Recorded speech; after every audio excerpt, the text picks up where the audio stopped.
E vamos abrir o nosso Vitrine Revista de hoje falando sobre saúde, o nosso consultório aberto aqui do Vitrine Revista.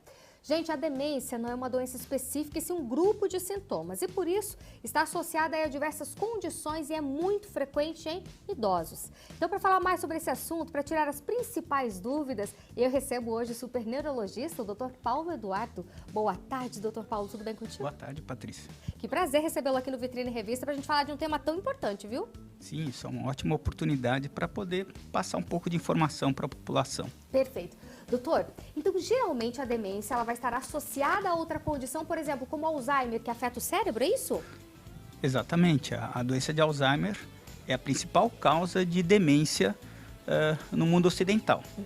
Aliás, demência é um termo que ultimamente se recomenda a gente tem procurado dentro do nosso universo profissional, de acordo com orientações de organizações como a Academia Americana de Psiquiatria e Neurologia, porque é uma palavra que às vezes tem uma conotação um pouco, não digo pejorativa, mas que, né, o sujeito está demente. Então, assim, tem se procurado substituir pelo termo de transtorno neurocognitivo maior, correto? Entendi. Agora, doutor, por exemplo, quais são os tipos, então, os principais tipos aí desse transtorno que o senhor acabou de falar pra gente?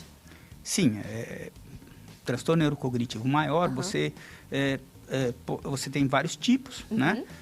Mas o mais clássico é aquele associado frequentemente à doença do tipo Alzheimer, Certo. no qual o paciente vai tendo uma perda progressiva da memória, principalmente da memória, essencialmente da memória para fatos recentes, e com o tempo isso vai se deteriorando, com outras funções cognitivas sendo comprometidas, e ao longo de um bom tempo de evolução, esse paciente assim pode ficar com sequelas não só cognitivas, mas motoras de uma forma importante, né?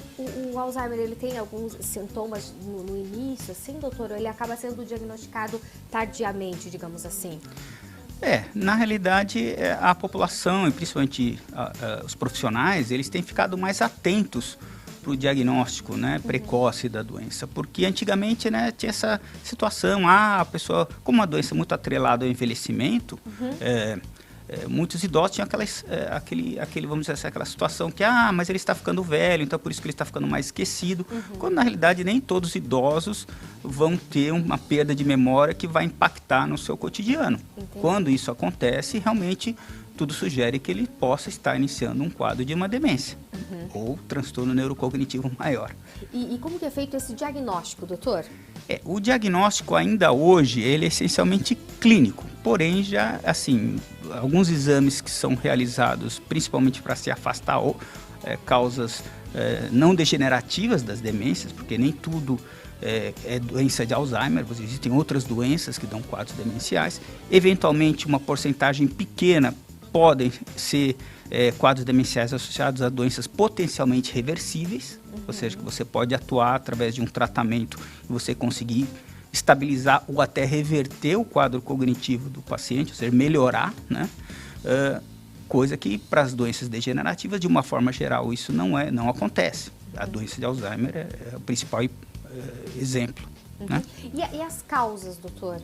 Então, a principal causa de demência, né, ou transtorno neurocognitivo maior, no mundo ocidental, disparadamente, é a doença de Alzheimer.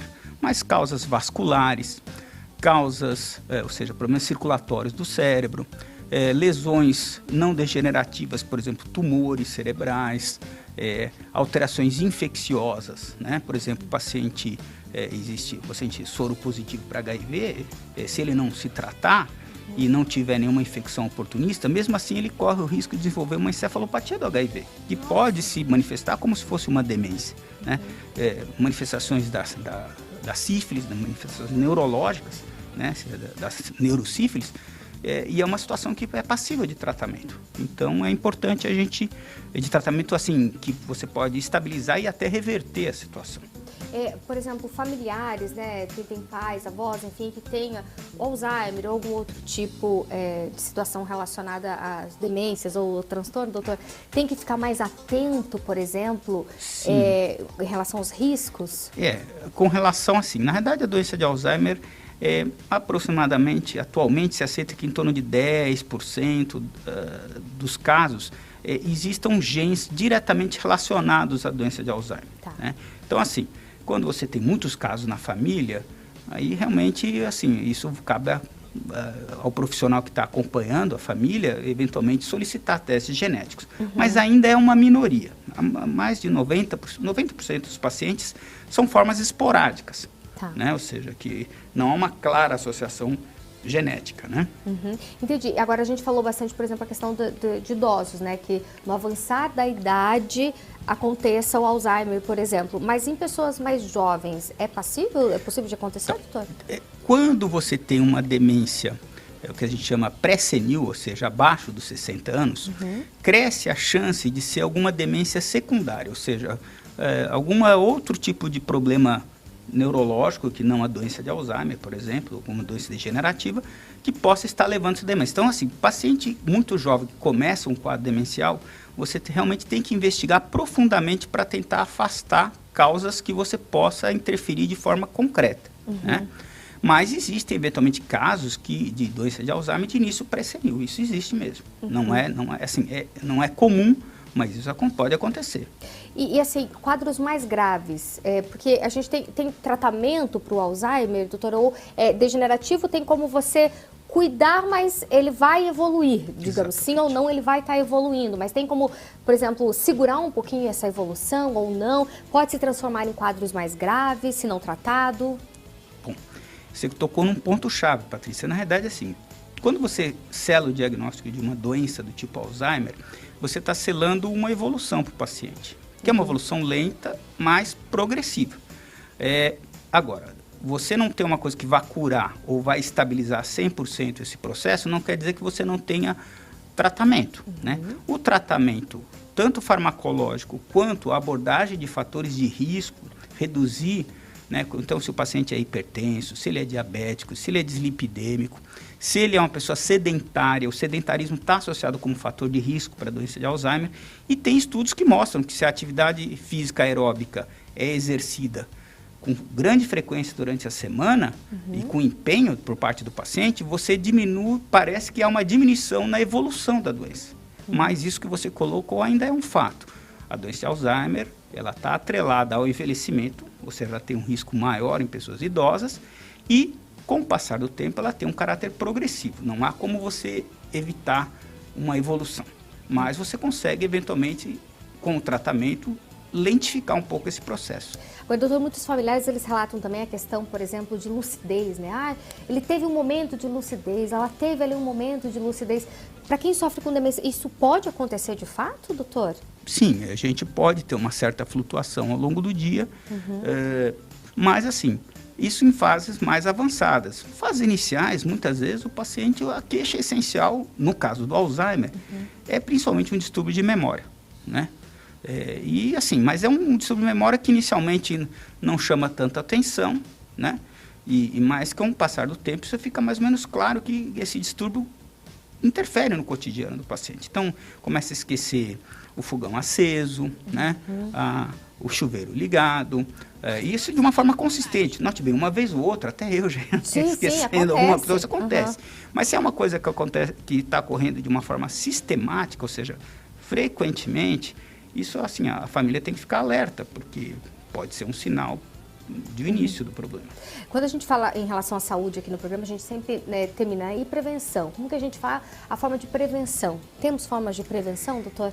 Na realidade, eu já vi em vários congressos, em vários... a questão da opinião do especialista. O pessoal fala, não, tem como prevenir.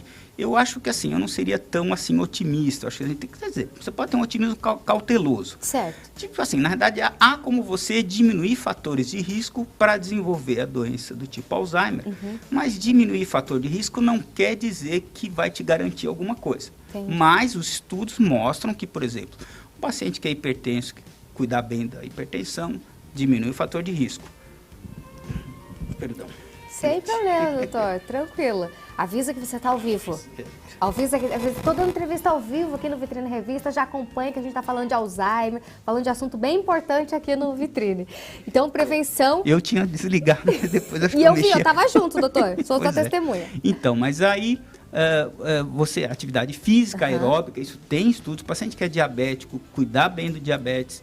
O paciente obeso, controlar a obesidade.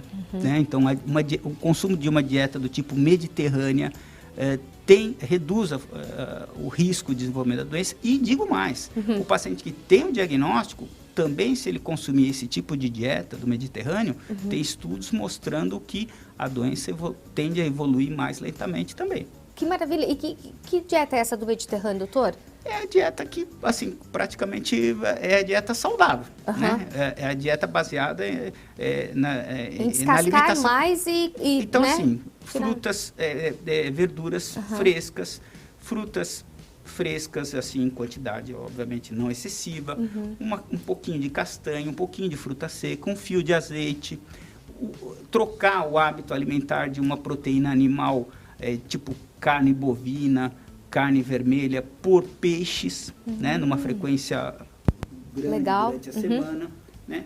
E é uma dieta essencialmente hipocalórica, ou seja, você consumir menos calorias também tem um impacto em diminuir o risco para doença de Alzheimer e é benéfico também no paciente que já tem o problema para a evolução de uma forma mais lenta. Perfeito, doutor Paulo. Muitíssimo obrigada pela presença aqui na vitrine. Desculpe, Imagina, tranquilo, viu? Muito obrigada. E até uma próxima, viu? Obrigado.